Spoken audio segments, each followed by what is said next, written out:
democracy is facing a challenge to some extent from the change in the winds towards the left I would suggest and the actually right. established parties within democracy are facing a challenge. I would actually say the fragmentation of politics is actually a new phase of democracy where actually people aren't tied to the old parties of the past. Yep, because they're being influenced on social media sites that because the old parties of the past haven't delivered, Karen. That's one interpretation, but we've just and seen those evidence. Are the old parties of the past are the ones with financial power. But you see 50 million user profiles used in the US election. I don't see how that is a good sign for democracy. All I would say to you is the traditional donors have struck with traditional parties and traditional wings within those parties, whether you're the Koch brothers or whether you're the Barclay brothers out of the Channel Islands as well. They have backed the traditional parties, and despite all of that, people have gone away and said, you know what, I'm not entirely sure I like the Tories, or I like the Republicans how they were, or I like the Labour Party, so we're going to lean into these messages peddled by I'm just saying a fragmentation of politics is just a new phase rather than something to bemoan. I think it's great that we have a proliferation of new parties. Actually, I don't agree with that at all. I would say that in fact a lot of this this meddling that we're seeing, you're just going for it, I can see you. All this meddling that we've been seeing really is about sort of the continued consolidation of power. That's the story, right? And what a lot of this, what I think the question behind what has happened is, was this meddling the result of the desire to continue to consolidate power? So if you think of Russia consolidating power, weakening the European Union by continued populist commentary, weakening the United States by these kinds of divisive commentary, weakening the UK by taking them out of Brexit, that all plays into the hands of Putin.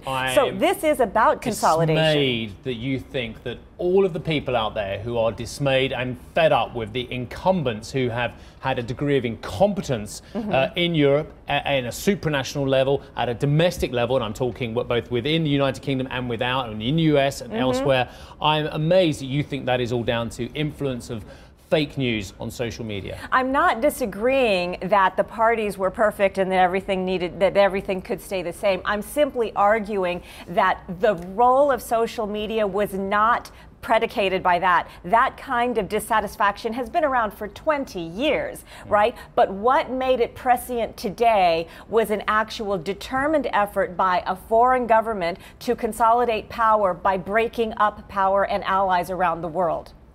The will of the people is the will of the people, and it should be respected regardless if it's a democracy, and even if it isn't. I mean, Xi Jinping would say that his legacy is from the will of the people.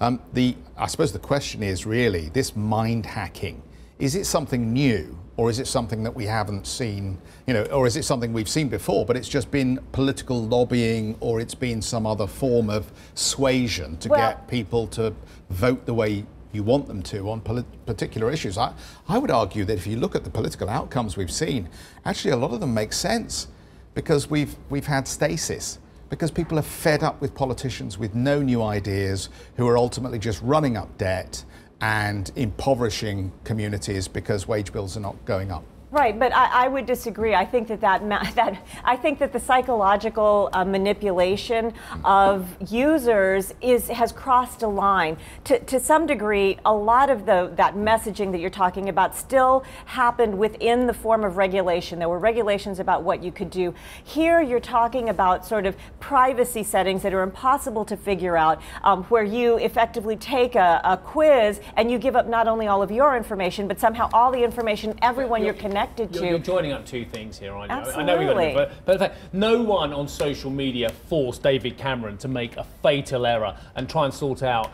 his Tory party issues in Europe, over Europe, by being cocky and going to the polls. No one forced David Cameron to do that from social media. That was purely the Tories, the incumbent party, feeling cocky. He'd won an election and a half, or he'd won one with the Liberal Dems and won another one on his own. He got cocky. No one on social media made him do that. Do you know why he got cocky and why Hillary got cocky? Because there was a very determined effort to ensure that that cockiness happened. If you talk to anybody in the UK and you talk to anybody in the US, there was no question that they were going to prevail with common sense, because it was being fed to them. There was no sense of urgency, because the conversation was being bifurcated and was being fed very surgically to people. So if you were David Cameron, you would of course come to the conclusion that you had every reason to believe that it was going to come out right, because it was being hidden from you in the way that you were getting your messaging. So I would say that in fact there was a lot of meddling.